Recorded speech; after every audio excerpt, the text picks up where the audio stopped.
दे देंगे। मैं बिहार पहली बार नहीं आया हूँ। 2015 में बिहार में महागठबंधन के प्लेटफॉर्म के साथ जुड़कर काम करने का अवसर मिला है। ज़्यादातर लोगों को जो लगता है कि भाई अगर आपके मन का एमएलए बन जाए, पार्षद बन जाए, मुखिया बन जाए, एमएलए बन जाए, मंत्री बन जाए तो उससे बहुत सारी चीज़ें सुधर सकती हैं। 2015 में मुझे भी शायद ऐसा ही लगता होगा और जिस मंच से जुड़ के या जिस प्लेटफॉर्म के साथ जुड़कर काम किया, जिसको महागठबंधन के नाम पर उस समय जाना गया, उनकी सरकार भी बनी। और महागठबंधन तो सबको याद है, लेकिन उसके साथ साथ उस सरकार के जो प्रायोरिटीज़ थे, जो प्राथमिकताएं थीं, उसको भी तय किया गया, जिसको आप 7 निश्चय के नाम से जानते हैं। 7 निश्चय किसी प्रशांत किशोर या नीतीश कुमार की या किसी उस समय के दल के नेता की सोच नहीं थी, वो बिहार के लोगों की सोच थी। बिहार के 40,000 गाँवों में लोगों को जाकर पूछा गया था कि भाई आने वाली जो सरकार बने 2015 से अगले 5 सालों के लिए, उसकी प्राथमिकताएं क्या हों, उनको क्या करना चाहिए। और करीब करीब 40,000 गाँव में सर्वे के बाद जो 7-8 महत्वपूर्ण मुद्दे निकल कर आए, उन मुद्दों पर के आधार पर 7 निश्चय की परिकल्पना की गई। जैसे एग्जाम्पल के तौर पर लोगों ने गांव में बताया कि सर बेरोजगारी बहुत है, बच्चों को जो बेरोजगार हैं उनको कुछ सहायता मिलनी चाहिए, आर्थिक सहायता मिलनी चाहिए। इसलिए 7 निश्चय का जो पहला प्रॉमिस था उसमें 1000 रुपये मासिक भत्ते की बात कही गई है। बिहार के हर बेरोजगार को कम से कम 1000 रुपये का मासिक सहायता मिले, ऐसी घोषणा की गई थी। लोगों ने बताया कि साहब 10वीं 12वीं तक तो फिर भी परिवार के लोग मिलकर पढ़ाई करा लेते हैं किसी तरीके से, लेकिन 12वीं के बाद जब बच्चों को बाहर जाकर पढ़ाई करनी होती है तो परिवार की आर्थिक स्थिति, कई परिवारों की आर्थिक स्थिति ऐसी नहीं होती है जिससे उनको मदद की जा सके। इसलिए स्टूडेंट क्रेडिट कार्ड की परिकल्पना की गई। लोगों ने गांव में बताया कि चापाकल जो गढ़ता है, खासकर जो सरकारी चापाकल है, वो आज भी इस आधार पर गाड़ा जाता है कि आपकी राजनीतिक और सामाजिक स्थिति क्या है। इसलिए हर घर नल में जल की बात कही गई। अब मैं इन सब बातों की चर्चा क्यों कर रहा हूँ? मैं आपको ये बताना चाह रहा हूँ कि बिहार के राजनीतिक इकोसिस्टम से मेरा पहले भी मैं जुड़ा रहा हूँ। सरकार बन गई और उसमें मेरी कुछ भूमिका भी रही, उसका एजेंडा भी तय कर दिया गया, लेकिन इन जितने भी प्रॉमिस उस समय किए गए, जितने भी उस समय वादे किए गए, ज़्यादातर वो ज़मीन पर, धरातल पर उसको उतारा नहीं गया। और ऐसा नहीं है कि ये सिर्फ कमरे में बैठ के ये वादे किए गए थे। इन वादों को तय करने के लिए, जैसा मैं आपको बता रहा हूँ, करीब 40,000 गाँवों में सर्वे किया गया था। उस समय के अनुमान के मुताबिक इस पर 3-3.25 लाख करोड़ रुपए 5 साल में खर्च किए जाने थे। और इसको इम्प्लीमेंट करने के लिए बिहार विकास मिशन की परिकल्पना भी की गई थी। ये तीनों बातें, राजनीतिक तौर पर आप जीत भी जाएं, एजेंडा भी तय कर दें, उसके लिए बजट का प्रावधान भी हो जाए और उसको करने के लिए कोई व्यवस्था भी बना दी जाए, तो भी अगर आज 8 साल 9 साल के बाद हम लोग देख रहे हैं ग्राउंड पर कोई बहुत बड़ी चीज़ बदलती नहीं है। बिहार की जो स्थिति है, बिहार आज विदेश का सबसे गरीब और पिछड़ा राज्य है।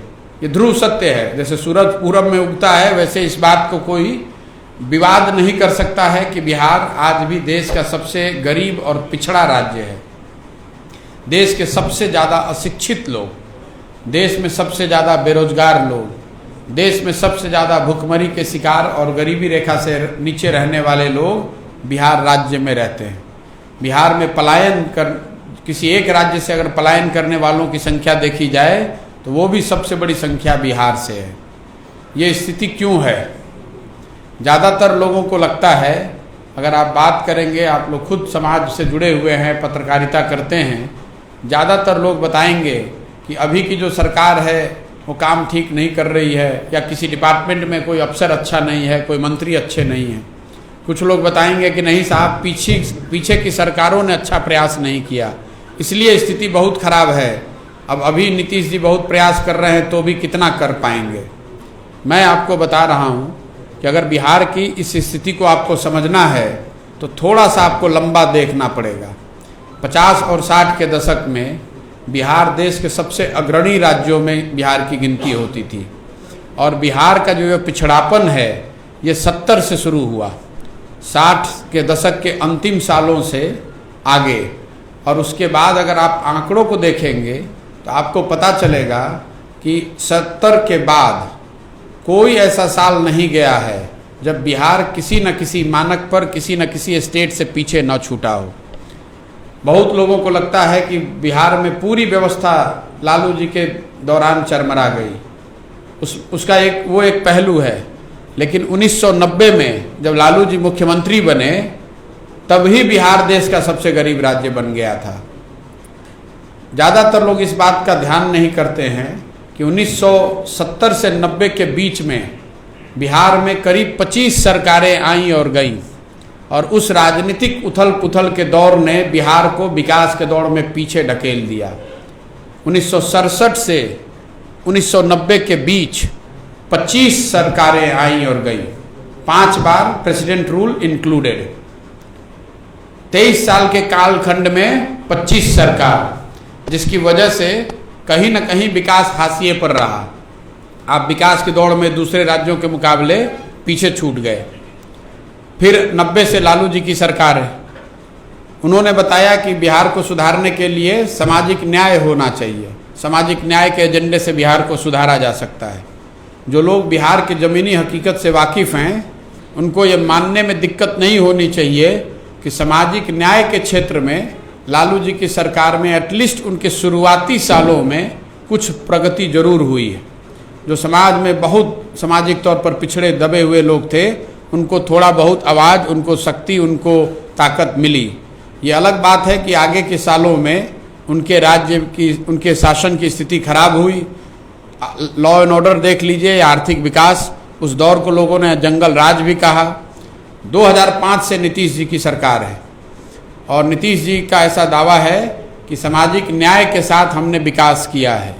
मैं कैमरे पर आपके सामने कह रहा हूं कि ठीक बात है, नीतीश जी के राज में विकास हुआ है, लेकिन विकास की रफ्तार ऐसी नहीं रही है जिससे बिहार की स्थिति सुधर जाए। बिहार दूसरे राज्यों के मुकाबले जहां आज से 30 वर्ष पहले खड़ा था वहीं पर आज भी खड़ा है। 1990 में भी आप देश के सबसे गरीब राज्य थे। 2005 में जब नीतीश जी मुख्यमंत्री बने तो भी आप देश के सबसे गरीब राज्य थे, और आज 2022 में भी आप देश के सबसे गरीब राज्य ही हैं।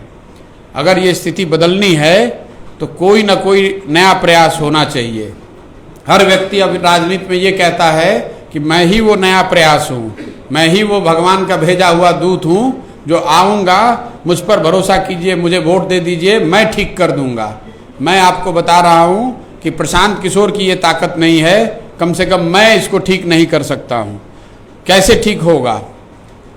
इसको ठीक करने के लिए बिहार के लोगों को एक साथ आकर सही प्रयास करना पड़ेगा, सामूहिक प्रयास करना पड़ेगा।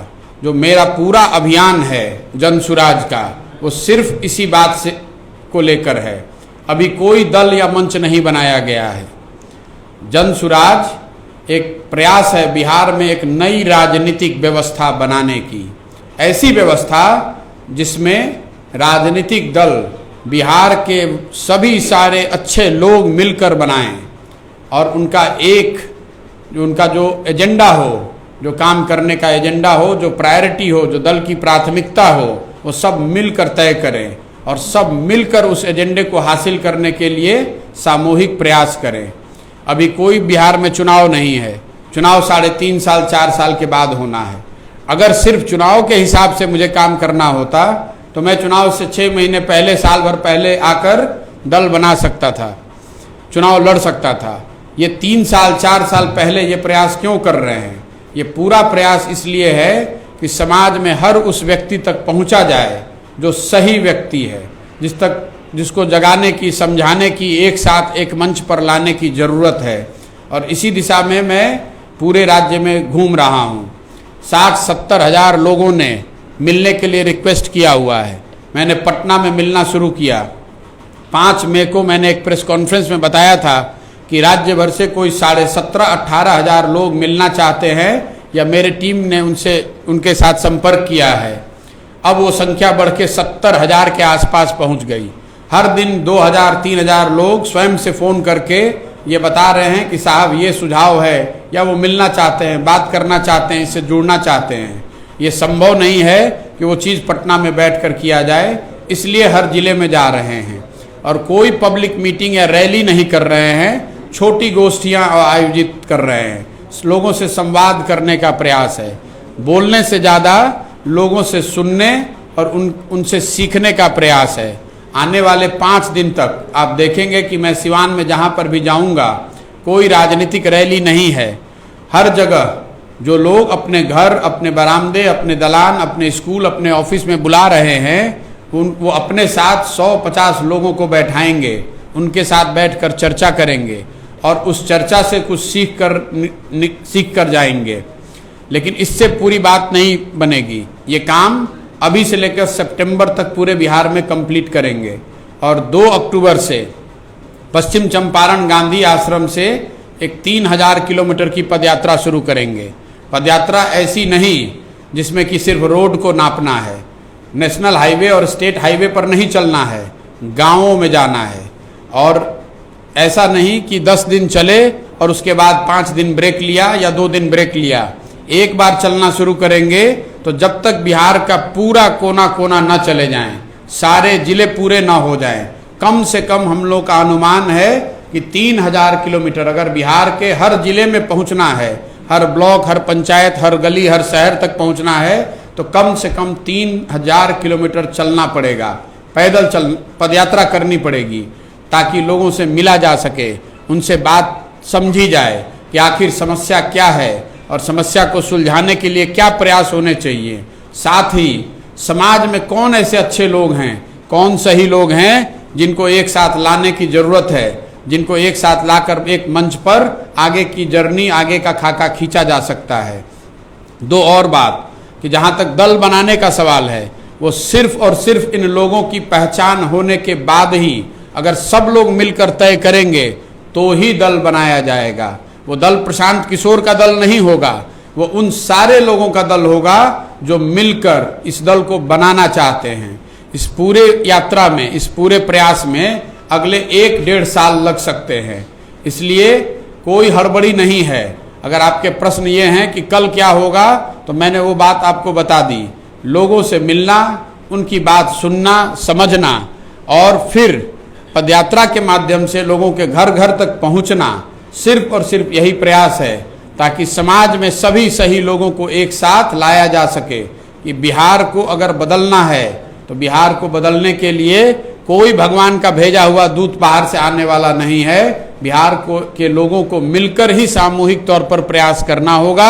इसी दिशा में मैं अपनी ओर से जो कुछ कर सकता हूं वो कर रहा हूं। इस पूरी यात्रा में जब हम सही लोग कह रहे हैं तो मैं पार्टी के लिए वर्कर ढूंढने नहीं निकला हूं, मेरे नाम का झंडा, बैनर, पोस्टर लगाने वालों को ढूंढने नहीं निकला हूं। मैं ऐसे सारे लोगों को ढूंढने निकला हूं जो मेरे साथ चलना चाहते हैं। अगर एक ईंट उस दल में, उस मंच में, उस व्यवस्था में मेरी है तो एक ईंट उनकी भी होगी। जितना हक मेरा उतना हक उन सब व्यक्ति का जो साथ में जुड़कर इस व्यवस्था का हिस्सा बनना चाहते हैं। इसके साथ मैं अपनी वाणी को विराम दे रहा हूं। आपके जो प्रश्न हैं वो आप पूछ सकते हैं। बहुत बहुत धन्यवाद।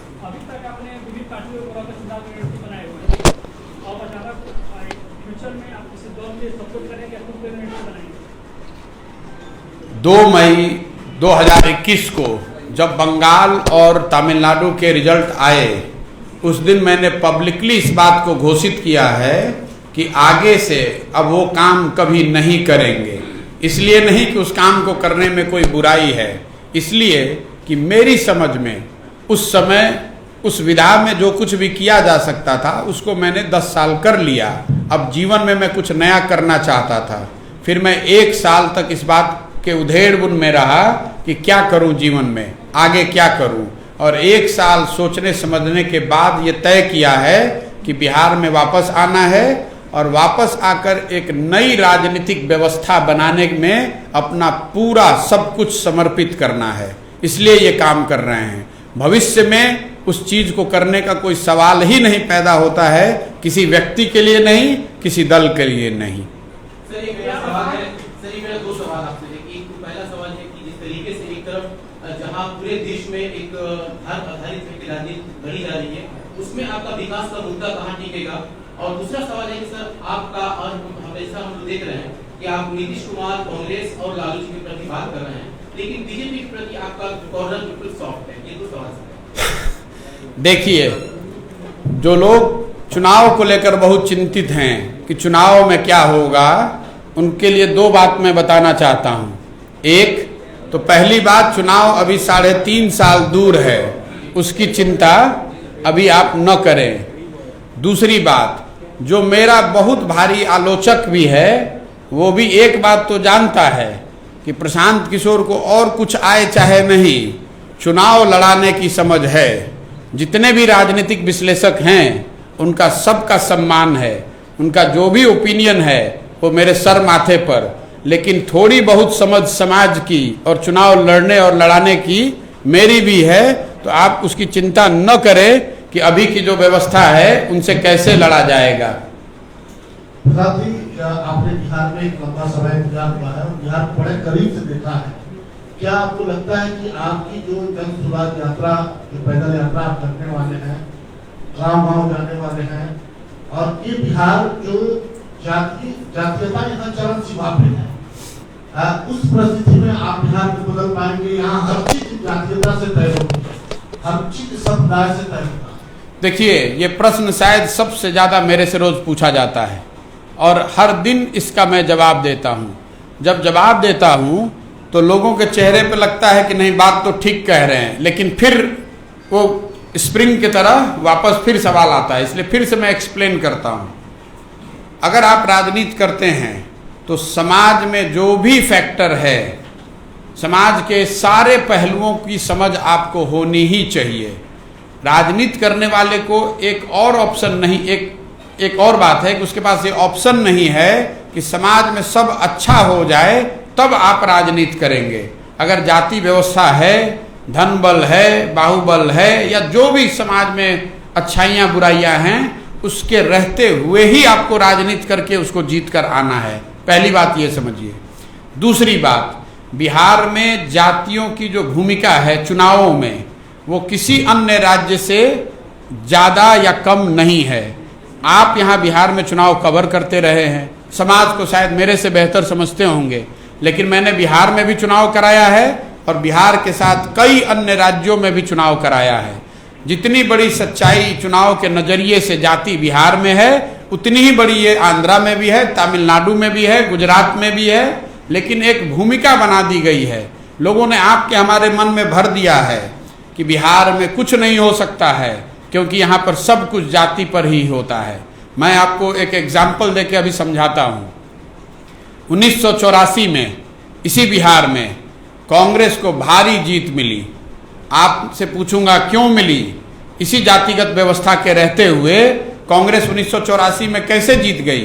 तो आप बताएंगे कि इंदिरा जी की मौत से जो सहानुभूति की लहर थी, उसकी वजह से समाज जातियों से ऊपर उठकर सबने कांग्रेस के लिए वोट किया। ठीक है ना? फिर मैं आपसे पूछूंगा कि 1989 में बीपी सिंह के नेतृत्व में जनता दल को बहुत भारी बहुमत बिहार में मिला। उस समय क्या हुआ? तो आप बताएंगे कि प्रशांत जी, बोफोर्स की वजह से भ्रष्टाचार बहुत बड़ा मुद्दा बन गया था, जिसकी वजह से समाज में सबने जाति धर्म से ऊपर उठकर बीपी सिंह के जनता दल को वोट किया। फिर मैं आपको पूछूंगा, मैं ऐसे 20 एग्जाम्पल दे सकता हूं, लेकिन मैं सिर्फ 3 दूंगा आपको समझाने के लिए। 84 एक घटना थी, 89 एक नैरेटिव था, एक मुद्दा था, और 2014 मैंने पूछूंगा 14 में क्या हुआ? आप बताएंगे मोदी जी के नाम पर समाज में सब जाति के लोग, यही आप लोग लिखते हैं, यही एनालिसिस टीवी पर बताते हैं कि मोदी जी के नाम पर सब बंधन टूट गए, सारे लोग जात धर्म से ऊपर उठकर सबने भाजपा को वोट किया। ये 3 एग्जाम्पल क्यों दे रहा हूं? आपके माध्यम से दर्शकों को, बिहार के भाई बंधुओं को बताना चाहता हूं कि जो लोग आपके दिमाग में ये भरते हैं कि सिर्फ और सिर्फ जाति ही एक फैक्टर है, इन 3 चुनावों में क्या हुआ? अगर कोई मुद्दा, अगर कोई व्यक्ति, अगर कोई घटना समाज को एक साथ जोड़ दे तो समाज में वो ताकत है कि वो जातियों से ऊपर उठकर वोट करता है। होता ये है कि कोई दूसरा, कोई बड़ा मुद्दा नहीं है, कोई व्यक्तित्व नहीं है, कोई ऐसी बड़ी घटना नहीं हुई है, वैसी परिस्थिति में समाज में एक भावना हो जाती है कि सब एक ही जैसे दिख रहे हैं, तो चलो भाई अपने जात वाले को ही दे देते हैं। ये बात है। इसलिए बिहार में बिल्कुल ये संभव है। बिहार के लोग, आप चाहे जिस जाति के भी हों, कोई नहीं चाहता है कि उसका बच्चा आधे पेट खाना खाए, कोई नहीं चाहता है कि उसके बच्चे की अच्छी पढ़ाई नहीं हो। आप किसी भी जाति के हैं, आप ये थोड़ी ना चाहेंगे कि आपके बच्चे के शरीर पर कपड़ा ना हो, आपके घर में कोई बीमार पड़ जाए तो डॉक्टर और दवा ना हो। हर जाति, हर व्यक्ति, हर परिवार का आदमी सोचता है कि यहाँ पर बेहतरी आए। मैं आपको बताता हूँ, यहाँ जो पलायन की स्थिति है, जब यहाँ पर बच्चा 18 साल 19 साल से पहले जैसे आपकी शारीरिक स्थिति काम करने की होती है, आप अपना गांव, परिवार, घर छोड़कर दूसरे प्रदेश में जाकर काम करते हैं। 25 साल 30 साल जो समाज में कोई दूसरा काम करने के लिए तैयार नहीं है, वो बिहार के लोग, सबसे डिफिकल्ट काम बिहार के लोग कर रहे हैं। जब आपका शरीर थक जाता है, आप 50 के हो गए, 55 के हो गए, तो आप फिर काम छोड़कर वापस आते हैं। इस पूरे 30-35 साल जो आपकी पूरी जवानी है, उसमें आप कभी 15 दिन 1 महीने के लिए घर आए, परिवार के साथ मिलने का आपको अवसर मिला। बाकी सारे समय आप परिवार से दूर, अपने गांव, अपने मिट्टी से दूर आप संघर्ष कर रहे हैं। जब आप वापस आते हैं तो जो लड़का आपके घर में जो सबसे यंग है, वो आपकी जगह बाहर काम करने जाता है। कौन जाति का आदमी कहेगा कि इसको बदलना नहीं चाहिए? अगर आपका बेटा बाहर किसी फैक्ट्री में काम कर रहा है, सबसे कठिन परिस्थिति में काम कर रहा है, तो आप जात देखिएगा कि आप चाहिएगा कि आपका लड़का आकर पटना में काम करे और इज्जत से काम करे। यहाँ के नेता बता रहे हैं, कई बार आप और हम सुनते हैं कि किसी बिहार के लड़के को किसी ने गाली दे दी, मारपीट हो गई, सुनते हैं ना? तो नेता क्या बताते हैं कि बिहार के लड़के न रहें, बिहार के लोग न रहें तो दिल्ली और मुंबई की व्यवस्था ठप पड़ जाएगी, वहाँ सब्जी नहीं बिकेगा, वहाँ सफाई नहीं होगा। मैं आपको बता रहा हूं कि ये गौरव की बात नहीं है। बिहार के लोग सब्जी बेचते हैं, ये गौरव की बात नहीं है। बिहार के लोग पर सफाई की व्यवस्था टिकी हुई है महानगरों की, ये गौरव की बात नहीं है।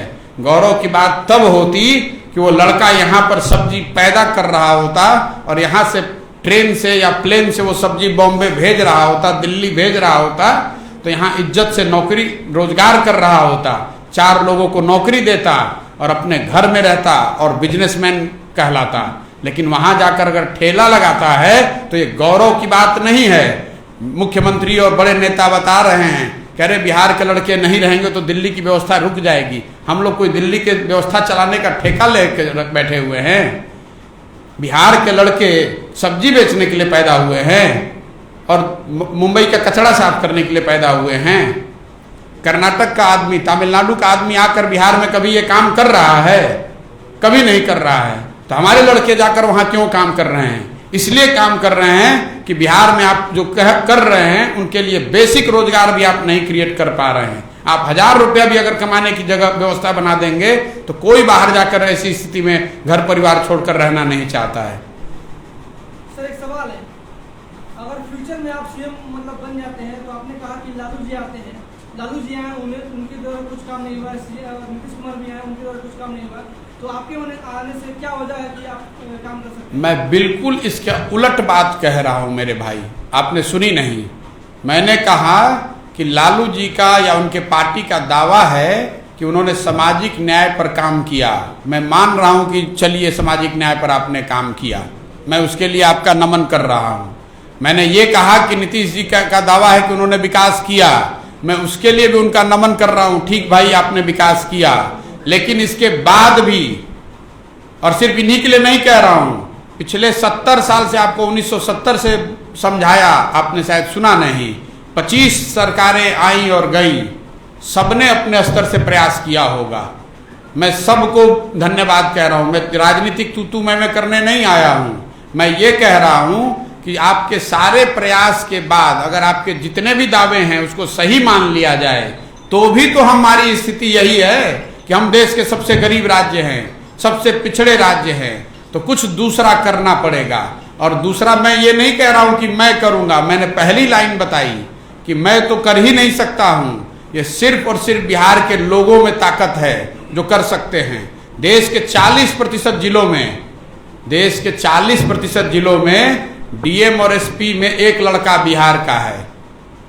तो जितनी तकनीकी संस्थाएं हैं देश में उसमें 20 से 25% लोग पढ़ने वाले और पढ़ाने वाले दोनों बिहार के हैं।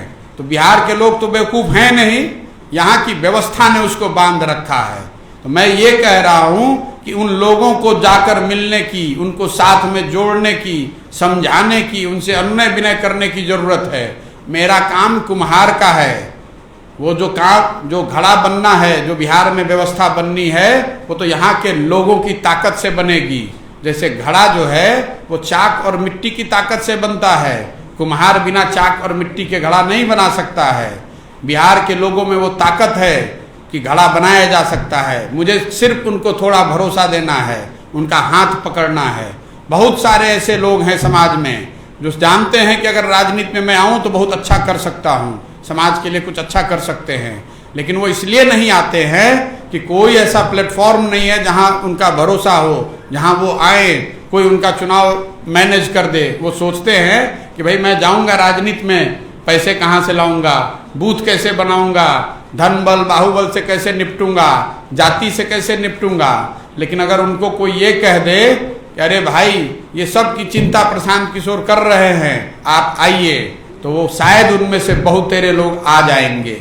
और वो आएंगे तो प्रशांत किशोर की वजह से नहीं जीतेंगे, जीतेंगे अपनी ताकत से, लेकिन मेरे भरोसे पर शायद वो आ जाए एक मंच पर। और ये पूरा प्रयास उसी के लिए है कि ऐसे सारे लोगों को चिन्हित किया जाए, उनको जाकर मिला जाए, समझाया जाए और एक मंच पर लाया जाए।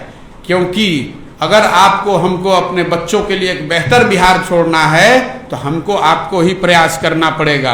कोई तमिलनाडु और केरल से आकर बिहार बदलने वाला नहीं है। तो क्या आपके नजरों में अब कोई दल बचा नहीं जहां प्रधान जी की विचारधारा सुरक्षित हो, प्रधान जी काम करें? देखिए, बात इसकी नहीं है। मैंने शुरुआत करी इस प्रेस कॉन्फ्रेंस की, अपना अनुभव बताया महागठबंधन के साथ काम करने का। आप जीवन में कई प्रयोग करते हैं, उन प्रयोगों से में कुछ सफलता मिलती है, कई जगह आप असफल रहते हैं, उसमें कई चीज़ों से आपको सीखने का अवसर मिलता है। मैंने 10 साल ये काम किया है, 11 चुनाव में मैं जुड़ा रहा हूँ। एक यूपी का चुनाव छोड़ दें तो कोई चुनाव ऐसा नहीं रहा है जिससे मैं जुड़ा हूँ और वहाँ हम चुनाव हारे हों। लेकिन उससे व्यवस्था बदल गई हो इसका मैं दावा नहीं कर सकता हूँ। 1 साल सोचने समझने के बाद मैंने तय किया कि बिहार में आकर एक नई राजनीतिक व्यवस्था बनाई जाए। क्यों? उसकी 2 वजह है। एक कि यहाँ विकास के नज़रिए से जो मैं बार बार आपको बता रहा हूँ, इसकी ज़रूरत है। 75 के बाद, 1975 के बाद बिहार में कोई राजनीतिक और सामाजिक आंदोलन नहीं हुआ है। जो लोग 75 के पौध हैं, जो 75 के आंदोलन से निकले, चाहे वो लालू जी हों या नीतीश जी या सुशील कुमार मोदी, वही लोग चलाए जा रहे हैं इस स्टेट को। आप इसी की बात छोड़ दीजिए, अगर आप बिहार में पिछले 25-30 साल में जितने एमपी, जितने एमएलए और मंत्री बने हैं, सब की सूची बना दीजिएगा तो आपको पता चलेगा कि कुल मिलाकर 1250 से 1500 परिवार ही इस राज्य को चलाए जा रहे हैं। 3-3.5 करोड़ परिवार वाला ये राज्य ऐसा कैसे है कि 1250 परिवार के लोग ही सब जानते हैं? जो लोग पहले लालू जी के साथ थे, आधे से ज्यादा लोग वही आज नीतीश जी के साथ हैं। कल आपकी सरकार बन जाएगी तो उसमें आधे लोग फिर वही आ जाएंगे। इसीलिए व्यवस्था बदल नहीं रही है, और उसको बदलना है तो समाज में नीचे उतरकर नए लोगों को ढूंढना होगा, उनको एक साथ एक मंच पर लाना होगा और एक लोकतांत्रिक व्यवस्था बनानी होगी जिसमें कि सबको ऐसा लगे कि वो अपनी क्षमता के अनुसार कोई ना कोई जिम्मेवारी पा सकते हैं, कुछ ना कुछ कर सकते हैं। दूसरा कोई ऑल्टरनेटिव मेरे दिमाग में है नहीं। अगर आपके पास है तो आपका भी स्वागत है, आप मुझे बताइए। मैं अपने बुद्धि शक्ति से जो समझ पाया हूं कि इसी तरीके से बिहार को सुधारा जा सकता है, दूसरा कोई रास्ता नहीं है, इसीलिए मैं प्रयास कर रहा हूं। अगर मेरे जैसा आदमी जो बिहार के साधारण पृष्ठभूमि से आता है, यहाँ के सरकारी स्कूलों से पढ़ा है और मुझे जीवन में कुछ एक जगह मिल गई है, अगर मैं प्रयास नहीं करूंगा तो बिहार के किस लड़के में हिम्मत होगी प्रयास करने की। इसलिए प्रयास कर रहे हैं। लोग बता रहे हैं कि बहुत कठिन है, मैं आपको बता रहा हूं अगर कठिन है इसीलिए करना है, कोई डरने की बात नहीं है। कठिन है इसीलिए करने आए हैं। अगर 10 बरस पहले आपको बताते कि भाई मैं कोई चुनावी प्रबंधन का काम करने वाला हूं, तो आप में से बैठे हुए कितने पत्रकार इस बात को मान लेते कि ये संभव है। 10 साल में आपको संभव करके दिखाया है। अगले 2-3 साल में मेरा पूरा विश्वास है कि इसको बिहार में किया जा सकता है और आपको कर कर दिखाएंगे।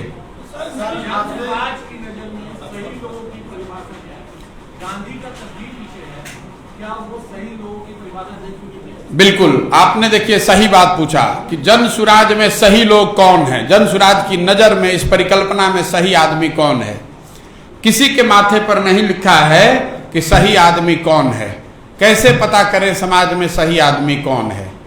तो जैसे आपको दही से मक्खन निकालना होता है तो आप क्या करते हैं, दही को मथना शुरू करते हैं, मथते मथते मथते दही से मक्खन निकल आता है। तो समाज से अगर अच्छे लोगों को ढूंढना है तो समाज को मथना पड़ेगा।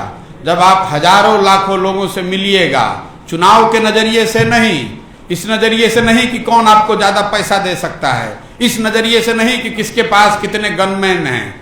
समाज में अगर आप अच्छे लोगों को ढूंढने निकलिएगा और उस नजरिए से मथना शुरू कीजिएगा, हजारों लोगों से मिलिएगा, तो उसमें से बहुत अच्छे लोग निकल कर आ सकते हैं। ये संभव है कि अगर आपने 100 आदमी ढूंढे जिसको आपने सब प्रयोग के बाद भी सही माना, संभव है कि उसके बाद भी उसमें से कुछ लोग गलत निकल जाएं, लेकिन ऐसा नहीं हो सकता है कि 100% आदमी गलत हो जाए। आज के तारीख में तो कोई वो प्रयास ही नहीं कर रहा है, वो प्रयास करने निकले हैं।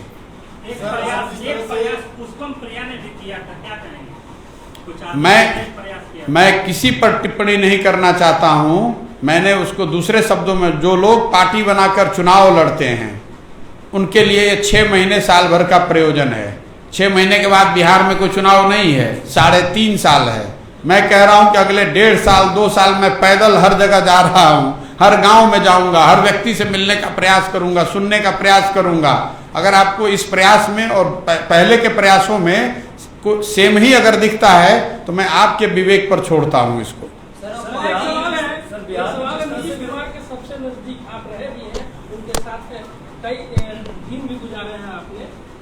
क्या लग रहा है उस समय जब नीतीश कुमार जब सरकार बनाए उसके बाद उन्होंने कहा कि 0 टॉलरेंस की सरकार है, क्या लग रहा है आज वो 0 टॉलरेंस है?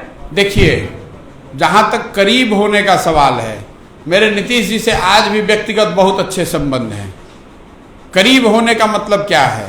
साथ में मिलकर 2015 में काम किया, राजनीतिक तौर पर महागठबंधन बनाया गया, उसमें जो मेरी भूमिका थी छोटी या बड़ी वो मैंने अदा की। मेरी जो समझ थी उसके हिसाब से 7 निश्चय को बनाने में, उसको क्रियान्वित करने में उस समय जो मेरा योगदान हो सकता था वो किया। अब अगर वो जमीन पर इम्प्लीमेंट नहीं हो रहा है तो सिर्फ मेरे संबंध पहले रहे हैं इसलिए मैं बोलूं नहीं, ये कैसे हो सकता है? दूसरा, आपने कहा 0 टॉलरेंस की बात, तो बाकी बात छोड़ दीजिए। 2 दिन से भारी विवाद चल रहा है क्योंकि मैंने शराबबंदी पर बात कही है। अब आप लोग सब सज्जन यहाँ सिवान में बैठे हैं, आप बता दीजिए कि शराबबंदी कितनी प्रभावी तरीके से लागू है। मैं इस बहस में नहीं पढ़ता हूं कि शराबबंदी ठीक है कि गलत है। एक बार को मान भी लीजिए कि ठीक है, तो भी क्या वो लागू है? घर घर में लोग बता रहे हैं कि होम डिलीवरी हो रहा है, तो सरकार को उस बात का संज्ञान लेना चाहिए। ये अहंकार करने से या घर में बैठ के ये अपने गद्दी पर बैठ के ये मान लेने से कि सब कुछ ठीक है, वो तो बात हो नहीं सकती है। कोई आदमी मुझे पिछले 1.5 महीने में नहीं मिला जो ये बता रहा है कि शराबबंदी सक्सेसफुल है। मैंने ट्विटर पे एक छोटा सा पोल डाला है, आप जाकर देखिए, 40,000 लोगों ने उसमें वोट किया है। कोई मैनिपुलेट तो कर नहीं सकता है ट्विटर का पोल। 40,000 लोगों में 85% लोग बता रहे हैं कि साहब पूरी तरीके से फेल है। ये मैं नहीं कह रहा हूं, ये लोग कह रहे हैं। सर, नशे को लेकर जैसे बचाव हो गया, क्या बिहार को बचा पाएंगे आप? जिस तरह से युवा मैं देखिए, बात नशे की हो या शिक्षा की, स्वास्थ्य की हो या रोजगार की, मैं आपको बता रहा हूं कि कोई एक व्यक्ति इसको सुधार नहीं सकता है। प्रशांत किशोर भी नहीं, कोई नहीं सुधार सकता है। लोगों के सामूहिक प्रयास से ही ये सुधरेगा। एक ब्लूप्रिंट, एक खाका बिहार को बदलने का और बिहार के विभिन्न क्षेत्रों को बदलने का डालना पड़ेगा। अगले साल जब पदयात्रा खत्म करेंगे तो बिहार के विकास से जुड़े 15 महत्वपूर्ण बिंदुओं पर, शिक्षा, स्वास्थ्य, रोजगार, आर्थिक विकास, इंफ्रास्ट्रक्चर, टूरिज्म, जितने भी 15 महत्वपूर्ण पहलू हैं, उस पर एक 10 साल का खाका बनाकर पब्लिक डोमेन में डालेंगे। सिर्फ ये नहीं बताएंगे कि शिक्षा आकर सुधार देंगे, ये भी बताएंगे कि कैसे सुधारेंगे। फिर आपके पास वो अपॉर्चुनिटी है, आपके पास वो मौका रहेगा बिहार के लोगों के पास कि उसको पढ़िए, देखिए, समझिए, जरूरत हो तो सुझाव दीजिए, नहीं अच्छा लगे तो उसको रिजेक्ट कर दीजिए। ये नहीं बताएंगे सिर्फ कि हम आपको इतने लाख रोजगार या नौकरी दे देंगे, ये भी बताएंगे कि वो रोजगार और नौकरी आएगी कहां से। आपने कहा कि आपने कहा कि 12,500 लोग की परिपाटी जो है वही बिहार में शासन कर रही है। 1250 परिवारों, व्यक्ति नहीं, परिवार। तो ये समस्या ये है कि आज पूरा जीवन बीजेपी में बिताने के बाद और टिकट जब नहीं मिलता है तो वो लोग कांग्रेस के खाते में चले जाते हैं। अब इस परिपाटी से कल आप पार्टी भी बनाने वाले हैं, क्या लगता है कि ये सारे लोग बड़े बड़े नेता हैं, आज राजनीति हर व्यक्ति के बस की बात नहीं है, पैसा जिसके पास है उसकी बात राजनीति। तो क्या ये जो लोग हैं, जो दूसरे दलों के लोग हैं, क्या वो आपकी तरफ से कब्जा नहीं करेंगे, आपके साथ नहीं होंगे? देखिए, पहली बात तो आप इस बात को सिरे से हटा लीजिए कि मैं कोई दल बनाने वाला हूं। जब लोग आकर दल बनाएंगे तो सिर्फ दल ही नहीं बनाएंगे, वो ये भी तय करेंगे कि इस दल का नाम क्या होना चाहिए और इस दल का संविधान क्या होना चाहिए। वो ये भी तय करेंगे कि दल की प्राथमिकताएं क्या होंगी और उस दल के पदाधिकारी कौन होंगे, टिकटों को किस आधार पर बांटा जाएगा और दल को आगे कैसे चलाया जाएगा। ये लोकतांत्रिक व्यवस्था इस देश में पहले थी, स्वतंत्रता से पहले कांग्रेस, आज वाली नहीं, महात्मा गांधी वाली कांग्रेस, ऐसी लोकतांत्रिक व्यवस्था थी जिसमें आप जुड़कर अपनी क्षमता के मुताबिक कुछ न कुछ आजादी की लड़ाई में योगदान दे सकते थे। वो व्यवस्था बिहार में बनाई जा सकती है, उसी को मैं नई राजनीतिक व्यवस्था कह रहा हूं। ऐसा इसलिए कि बिहार में इसकी जरूरत है, लेकिन उससे भी बड़ी एक बात है, बिहार में और कुछ हो चाहे नहीं, बिहार की मिट्टी की ये ताकत है कि बिहार यूपी के लड़कों को राजनीति की खूब समझ है। चाहे उसके पास पैसा हो न हो, नौकरी हो न हो, बिजनेस हो या न हो, लेकिन आप चौक चौराहे पर 5 लड़कों को बैठा दीजिए, वो आपको राजनीति खूब अच्छी बता सकता है कि राजनीति कैसे होती है। अब मेरा अपना प्रयास ये है कि अगर लोगों को जोड़ा जाए, उनको प्रशिक्षित किया जाए, उनको एक साथ एक मंच पर लाया जाए, तो बिहार की धरती में ऐसे हजारों लड़के हैं जो प्रशांत किशोर से बहुत बेहतर सोच वाले हैं या बहुत बेहतर उनकी क्षमता है। उनको एक साथ लाने की जरूरत है। अपने आप देखेंगे कि चीजें सुधरेंगी। सर, पार्टी बनाने का बिहार तब बदलेगा जब 2-4-5 हजार अच्छे वैसे मुखिया बन जाएं। बिहार तब बदलेगा जब 100, 150, 200 अच्छे लोग विधायक बन जाएं। एक दल या नेता के बदलने से बिहार में इंक्रीमेंटल सुधार हो सकता है, ट्रांसफॉर्मेशनल सुधार नहीं हो सकता है। और आपको बिहार को अगर दूसरे राज्यों के मुकाबले आगे बढ़ना है तो आपको ट्रांसफॉर्मेशनल सुधार चाहिए, इंक्रीमेंटल से बात नहीं बनेगी। जो आप और हम देख रहे हैं, नीतीश कुमार 15 साल से इंक्रीमेंटल सुधार कर रहे हैं, इससे बात नहीं बनेगी। सर, आप पार्टी बनाने का दावा नहीं कर रहे हैं और ये जितना सारा डेटा कलेक्ट कर रहे हैं, ऐसा तो नहीं आप किसी दूसरे पार्टी के लिए काम कर रहे हैं? जब एक बार घोषणा कर दी कि क्रिकेट से संन्यास ले लिया, तो फिर आप पूछिएगा कि सर आप ऐसा तो नहीं कि फिर बॉलिंग करने लगिएगा, ऐसा तो नहीं कि अब पहले ओपनिंग करते थे अब चौथे नंबर पे बैटिंग करने लगिएगा। अरे भाई 1 साल पहले कह दिया कि किसी के लिए काम नहीं करेंगे, वो काम ही छोड़ दिया। दूसरा बात आपने बताया डेटा कलेक्ट कर रहे हैं, कौन सा आपका डेटा कलेक्ट कर लिया और कौन सा आपका डेटा है जो पहले से सरकार के पास नहीं है, मार्केट में खुला बिक रहा है।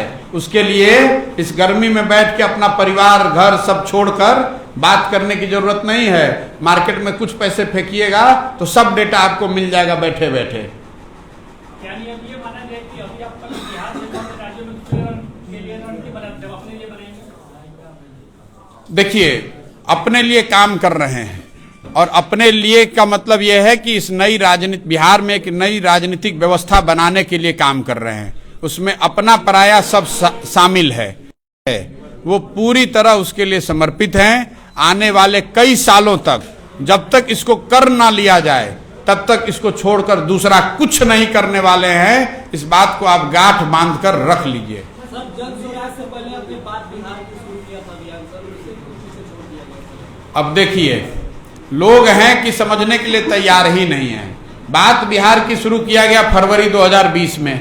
मैंने ये बताया कि 1 महीने तक इसको डिजिटली चलाया जाएगा और जो लोग भी बिहार के इसमें जुड़ना चाहते हैं उसके बाद मैं जमीन पर उतर के नीचे काम करूंगा। 20 फरवरी के बाद 1 महीने में 10 लाख के अगेंस्ट 22 लाख लड़कों ने बात बिहार की में अपना डिजिटली कनेक्ट किया। लेकिन जब मैं जमीन पर काम शुरू करूं उससे पहले कोविड हो गया, लॉकडाउन लागू हो गया। तो आप समझिए कि अगर मैं सिवान में आकर कोविड के दौरान ये प्रेस वार्ता कर रहा होता तो आप आते और उससे समाज का भला होता कि और नुकसान हो जाता। अब एक बात उसमें और लोग पूछ सकते हैं, पूछना चाहिए कि अगर आप यहाँ नहीं कर रहे थे तो बंगाल में कोविड के दौरान क्यों काम कर रहे थे? ऐसा इसलिए कि बंगाल में एक बनी बनाई व्यवस्था पहले से है, उसके साथ काम कर रहे थे। जो कोविड प्रोटोकॉल को फॉलो करते हुए आप कर सकते हैं, किसी को सलाह दे सकते हैं। लेकिन अगर आपको हर व्यक्ति से मिलना है, गांव-गांव जाना है, छोटी मीटिंग्स में बैठना है, रैलियां करनी है, लोगों को संबोधित करना है, उनसे कुछ सीखना है, उनको कुछ बताना है, तो वो कोविड प्रोटोकॉल उसमें फॉलो नहीं होता। इसलिए उस काम को रोक दिया था। जैसे ही कोविड 3rd वेव का खत्म हुआ वापस बिहार लौटे हैं। सर एक सवाल यहाँ पे है, सर बिहार में पोटेंशियल बहुत ज्यादा है, खास करके राजनीति को या फिर एजुकेशन के। आपने कहा कि 38 जिलों पे हर जगह पे डीएम है। 38 जिले नहीं, देश के 40 प्रदेश में 700 से ज्यादा जिले हैं। उसके अरे सुन तो लो मेरे भाई, आप तो गलत याद कर लेते हैं। देश में 700 से ज्यादा जिले हैं, उसमें से 40% मतलब करीब करीब 275 जिले ऐसे हैं जिसमें डीएम और एसपी में एक लड़का बिहार का है। सर इतना कुछ होने के बाद भी बिहार इतना पिछड़ कैसे गया है? अब इतने देर से तो यही समझा रहे हैं भैया, पूरी रामायण हो गई तो आप पूछ रहे हैं कि। पिछड़ कैसे गया सर? धन्यवाद भैया।